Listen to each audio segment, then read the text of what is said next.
Hello everyone, welcome back to our channel any time nursing. तो आज जो topic हम डिस्कस करने वाले वो कंटिन्यूएशन है हमारा कम्युनिकेबल डिजीज जो हमने स्टार्ट करा था उनका। आज जो कम्युनिकेबल डिजीजेस के अंदर हम डिस्कस करने वाले वो है मीजल्स और मम्स। और अगर आप मेरे चैनल पर पहली बार आए तो प्लीज मेरे चैनल को सब्सक्राइब करें। आप मुझे इंस्टाग्राम पे भी फॉलो कर सकते हैं, वहां पर मैं रेगुलरली बहुत सारी वैकेंसीज से रिलेटेड और नर्सिंग से रिलेटेड अपडेट करती रहती हूँ। तो चलिए अब हम वीडियो को स्टार्ट करते हैं।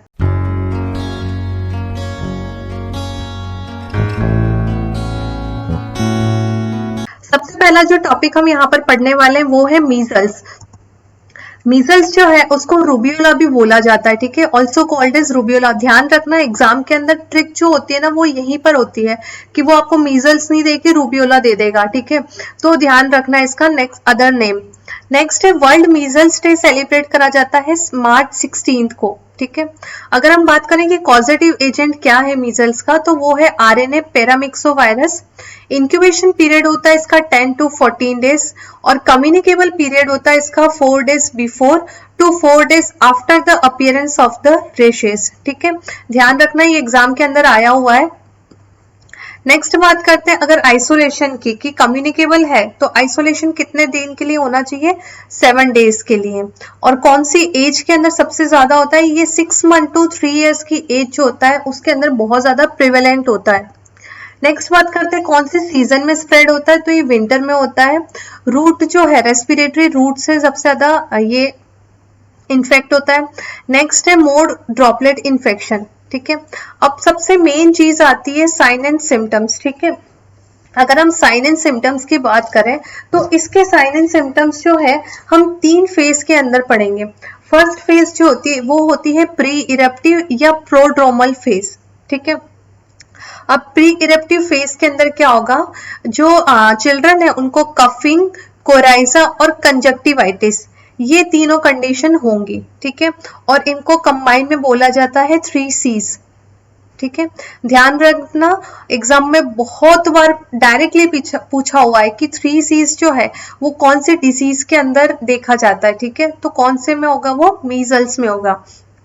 नेक्स्ट है और क्या क्या साइन एंड सिम्टम्स होंगे, फीवर होगा, स्नीजिंग, लेक्राइमेशन मींस टीयर आईज होगा, फोटोफोबिया और कॉप्लिक स्पॉट्स होंगे, ठीक है। ये कॉप्लिक स्पॉट्स जो है मेन कैरेक्टरिस्टिक्स होती है मीजल्स के कंडीशन की। ये भी इंपॉर्टेंट है, इसमें से भी बहुत बार क्वेश्चन आया हुआ है। अब देखिए अगर कॉप्लिक स्पॉट्स की बात करें तो ये कहाँ होते हैं, present only in the oral cavity, present opposite side of the first and second lower molar teeth, ठीक है। मतलब कि होता ये है कि जो लोअर नीचे के जो मोलर टीथ है हमारे, जो हम सामने से देख सकते हैं उसके पीछे की तरफ प्रेजेंट होंगे, ठीक है। इनका जो अपीयरेंस होता है किसका, कॉप्लिक स्पॉट्स का, वो कैसा होता है, टेबल सॉल्ट की तरह, ठीक है। और कैसे क्रिस्टल्स होते हैं ना, जैसे कि पूरा नमक जो होता है ना, जो ऐसे क्रिस्टल होते हैं वैसा दिखाई देते हैं, ठीक है। और इनका अगर कलर की बात करें तो ये कैसे होते हैं, ब्लूइश व्हाइट कलर होता है इनका। इनका कलर होगा ब्लूइश व्हाइट कलर, ठीक है। ब्लूइश व्हाइट कलर के साथ में क्या होगा, उसका जो बेस होगा वो कैसा होगा, रेड होगा। मतलब कि बेस में तो यहाँ तो क्या होंगे, रेड होंगे, बट बीच में कैसा होगा, व्हाइट होगा, ठीक है। सेकेंड स्टेज जो होती है मीजल्स की वो होती है इरप्टिव स्टेज। नाम से ही पता पड़ रहा है कि क्या होगा, रेशेज होंगे, इरप्शन होगा। द फर्स्ट रेश अपीयर बिहाइंड द ईयर, ये भी क्वेश्चन एग्जाम में आया हुआ है, ध्यान रखना कि फर्स्ट रेश जो होगा वो कहाँ होगा, बिहाइंड द ईयर। और कैसा होता है, मैक्यूलो पैप्युलर स्टेज होती है रेशेस की, ठीक है। मैक्यूल भी होगा और पैप्यूल होगा और उसका कलर कैसा होगा, डस्की रेड कलर, ठीक है। थर्ड होता है इसकी स्टेज होती है पोस्ट इरप्टिव स्टेज। अब पोस्ट इरप्टिव के अंदर क्या होगा, growth retardation, loss of appetite और सेकेंडरी इन्फेक्शन, ठीक है। सेकेंडरी इन्फेक्शन मतलब कि कॉम्प्लिकेशंस वगैरह अराइज हो सकती है या और ज्यादा ये आगे जाके क्या हो सकता है, कॉम्प्लिकेट हो सकता है। अब जो नेक्स्ट पढ़ रहे हैं वो है कॉम्प्लिकेशंस। कॉम्प्लिकेशंस किसकी वजह से, मीजल्स की वजह से। तो क्या हो सकता है, मीजल्स एसोसिएटेड डायरिया हो सकता है, ठीक है। निमोनिया, मेनिंजाइटिस और एंसेफेलाइटिस ये क्या होती है, कॉम्प्लिकेशंस होती है किससे, मीजल्स से।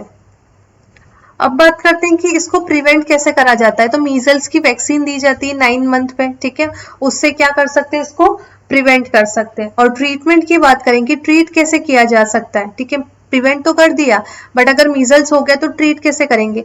इम्यूनोग्लोबिन दिया जाता है 0.25 ml पर केजी बॉडी वेट के अकॉर्डिंग, ठीक है। तो ये देखा था हमने मीजल्स के बारे में। अब हम देखते हैं मम्स के बारे में। मम्स भी क्या है, एक कम्युनिकेबल डिजीज ही है, ठीक है। मम्स जो है उसको क्या बोला जाता है, रूबियोला बोला जाता है, ठीक है, मम्स को बोला जाता है रूबियोला, ठीक है। अब इसके अंदर एक्चुअली मम्स के अंदर क्या होता है, जो पैरोटिड ग्लैंड्स होती हैं उनका इन्फ्लामेशन होता है मेनली, ठीक है। कौन सी, पैरोटिड ग्लैंड्स जो होंगी उनका इन्फ्लामेशन होता है, ठीक है। कॉजेटिव एजेंट होगा इसका पैरामिक्सोवायरस पेरोडाइटिस। इंक्यूबेशन पीरियड इसका भी होगा 14 से 21 days.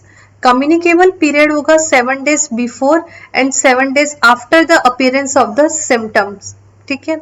Spread when inflammation of parotid glands occur, जब पैरोटिड ग्लैंड्स का इन्फ्लामेशन हो जाएगा उसके बाद में क्या होता है, सबसे ज्यादा ये स्प्रेड होता है, ठीक है। अगर एज की बात करें कि कौन सी एज के अंदर ये कॉमनली होगा, तो ये होगा 5 to 9 year of the age में। नेक्स्ट बात करते हैं route of transmission. Transmission route होता है इसका भी रेस्पिरेटरी रूट और mode of transmission droplet infection.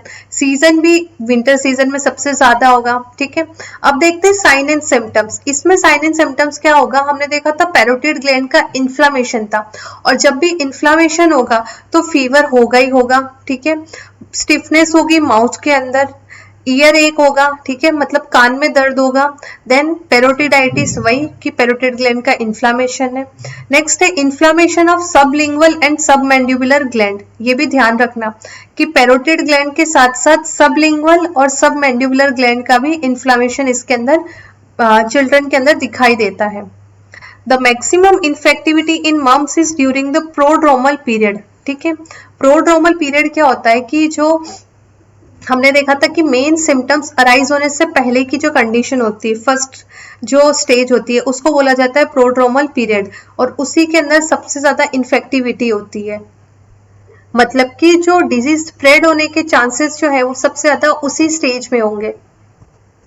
अब बात करते हैं हम इसके कॉम्प्लिकेशंस की, क्या क्या कॉम्प्लिकेशंस इससे हो सकते हैं। फर्स्ट है असेप्टिक मेनिंजाइटिस, ठीक है। असेप्टिक मेनिंजाइटिस जो है सबसे कॉमन कॉम्प्लिकेशन है, ठीक है। ध्यान रखना एग्जाम में बहुत बार डायरेक्टली पूछा हुआ है commonest complication of the mumps. तो आंसर क्या है, असेप्टिक मेनिंजाइटिस, ठीक है। और क्या हो सकता है, ऑर्काइटिस, पैनक्रियाटाइटिस, मायोकार्डाइटिस, ओवेराइटिस, ये सारे भी क्या है, कॉम्प्लिकेशंस है। ऑर्काइटिस से रिलेटेड भी बहुत बार एग्जाम में डायरेक्टली पूछा है, ठीक है।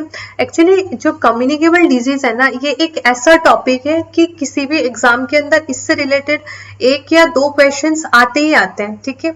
इसीलिए हमें इन डिजीजेस के बारे में पता होना चाहिए। नेक्स्ट बात करते हैं प्रिवेंशन। प्रिवेंशन इसके लिए क्या दिया जाता है, MMR vaccine 15 to 18 month of age में 0.5 ml, ठीक है। वो हमने ऑलरेडी जो इम्यूनाइजेशन डिस्कस करा था वहां पे उसको डिटेल में अच्छे से पढ़ा था और आप चाहे तो उसका लिंक आपको डिस्क्रिप्शन बॉक्स और आई बटन दोनों में मिल जाएगा। आप वहां जाके इम्यूनाइजेशन से रिलेटेड वीडियोस को चेकआउट कर सकते हैं। तो ये था हमारा आज का वीडियो। उम्मीद है आपको पसंद आया होगा। अगर पसंद आया तो प्लीज इसको लाइक करें, अपने फ्रेंड्स के साथ में शेयर करें और कमेंट सेक्शन में कमेंट करके जरूर बताएं कि कौन कौन से टॉपिक्स हैं जिनको आप चाहते हैं कि मैं यहाँ पर इंक्लूड करूं। तो चलिए अब मिलते हैं हम नेक्स्ट वीडियो में।